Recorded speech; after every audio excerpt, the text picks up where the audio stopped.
Welcome back to another FPL Captaincy analysis. We did get a return from Mbeumo last week. He assisted the winner against Ipswich in a club record 4th consecutive win for Brentford. Just 2 weeks left in FPL. Can we finish the season with a bang?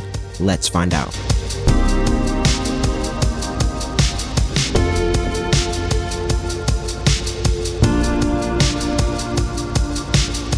Mbeumo was the top option on my shortlist last week with a 6-pointer. De Bruyne did outscore Mo Salah by 1 point, but Mo was a bit unfortunate not to pick up an assist as Luis Diaz missed from 5 yards out. Haaland captainers were very unlucky this week. He played the full 90 minutes against Southampton, and that's way more minutes than I expected him to play. Good decision, unlucky outcome. The kickoff times in game week 37 are pretty uncommon, with 3 of the 4 on my shortlist playing in late night kickoffs. Watkins and Palmer face the 2 Europa League finalists this Friday. Salah's got a Brighton away on Monday night, and the Sunday captaincy option is Bukayo Saka in Arsenal's final home fixture of the season. Liverpool have the most rest time coming into 37, but I'm only awarding Mo Salah with 1 point because the Liverpool squad is actually in Dubai right now for Trent Alexander-Arnold's farewell. They return to training on Friday ahead of Brighton away on Monday night. Liverpool are literally on the beach, and because of that, I can't award Salah with max points here, so instead it'll go to Bukayo Saka with that 7-day spacing. Villa's 6-day rest gap is the next best, so 3 points to Watkins and just the 2 points to Cole Palmer. Now, I do have all 4 players at 90x minutes, but Watkins has the highest chance for an early sub like we saw against Fulham in game week 35. On the flip side, I'm awarding Palmer with the +4 here.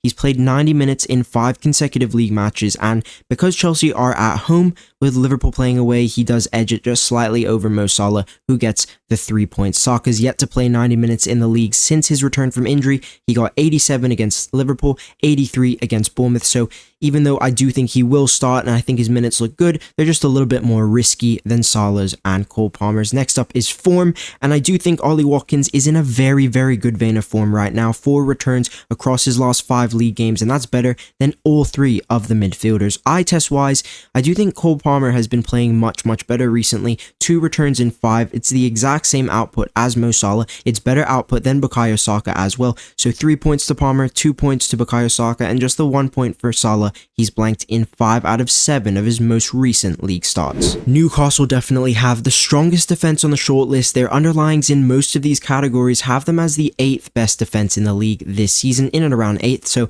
just the 1 point for Bukayo Saka. To get a better read on the other 3 teams, I've collected their defensive metrics across the last 4 games with home away factored in, and I have Ollie Watkins getting the 4 points here. Looking at my chances conceded graphic, it highlights the central weakness Spurs have had recently. They rank 19th for goals conceded, 15th for XGC, and 20th for defensive errors. This Tottenham side have been very targetable recently, but so have Man United, who've conceded just 1 goal less than Spurs across their last 4 away from home fixtures. And Amorim's team has actually been conceding a lot of big chances, 12 in the last 4. Only 4 sides in the league have conceded more big chances recently, so it's a great fixture for these Chelsea attackers. And on top of that, Man United will be without Heaven, Yarrow, and De Ligt this Friday. Palmer's getting 3 points here, with Salah picking up the +2. Holy's historical records in the midweek impress, as Chelsea's main man averages over 1 GA per start in midweek home matches. His dataset doesn't qualify for full analysis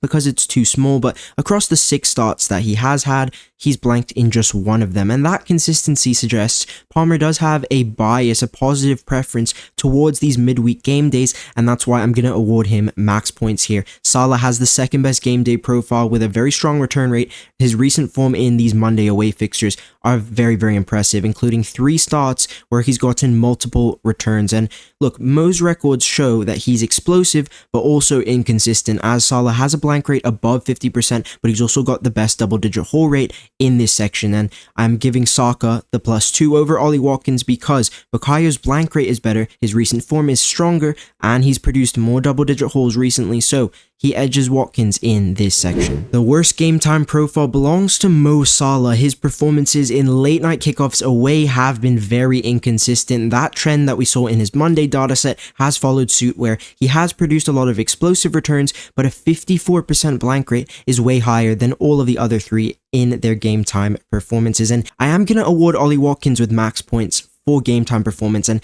he's returned in 4 consecutive late night kickoffs at Villa Park. Saka's blanked just once in his last 5 kickoffs at 4:30. That's excellent consistency. His blank rate is also the best at 31%, and because of that trustworthiness that I can say with Bukayo Saka in this section, I'm going to give Palmer the 2 points and Bukayo Saka the 3 points. Even though Coley does lead in 3 categories, Palmer's failed to produce multiple GA in any of his last 5 late night kickoffs at Stamford Bridge. His recent form is it's a big concern for me, and keep in mind that Palmer's dataset is inflated by 2 late night kickoff hat tricks last season. When we're looking at player performance and how they've performed in this fixture previously, the things we need to value are consistent output as well as explosive output, and that's exactly what Mo Salah's points history demonstrates. Across 7 starts away to Brighton, Mo's delivered 9 GA, blanking in under 15% of those starts at the Amex, and along with that consistency, he's produced quite a few explosive hauls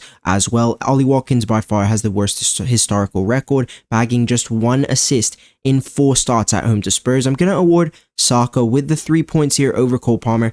Despite the hat-trick against Man United last season, Bukayo's blanked just 1 time in 5 starts versus Newcastle at home, and I'm valuing that consistency over a hat-trick with 2 points. My Game Week 37 captaincy rankings are final, with Cole Palmer taking that top spot for my model this week. And I'm going to just edge Ollie Watkins in 2nd place because he's got the better fixture, he's in better form as well. Saka has got in at 3rd place, and for Mo Salah, I've got him as my favourite high-risk, high-reward captaincy option in Game Week 37. Now look, I understand most people own Mo Salah and maybe he's not a risky captain, but for me, I do think it is a big risk to captain Mo Salah in an away fixture when this Liverpool squad are on the beach. I mean, Arnie Slot's in Ibiza, half the squad is in Dubai, I'm sure some of them are in Lagos, maybe even Taiwan, who knows where they are, but this team is on the beach, and for you to captain them away from home with the current form that they're on, I think it is very risky. But look, Mo Salah's historical records, they do showcase that he's got potential for explosive returns, especially in Monday night kickoffs, but there's inconsistency in his datasets as well, and that's why he's my favorite high-risk, high-reward captain, because let's just say Liverpool do turn up, I think Mo Salah could haul in this fixture considering he has done away to Brighton before. I think most people will captain Ollie Watkins, which does make sense, but for me, I will be captaining Cole Palmer against Manchester United. We're just as targetable as Tottenham, and with 3 key central defenders injured, Yoro, De Ligt and Heaven, with the potential that Coley also might play out of position further forward in a false 9 role, I do expect him to perform in Chelsea's final game at Stamford Bridge this season. I do see Ollie Watkins as a very close 2nd best captain, so if your gut is really strong on him, by all means, go for it. If you enjoyed this one, if you took some insights out of my analysis, then let me know in the comment section. Don't forget to hit that like button, hit subscribe, and best of luck in the 2nd last game week of FPL this season.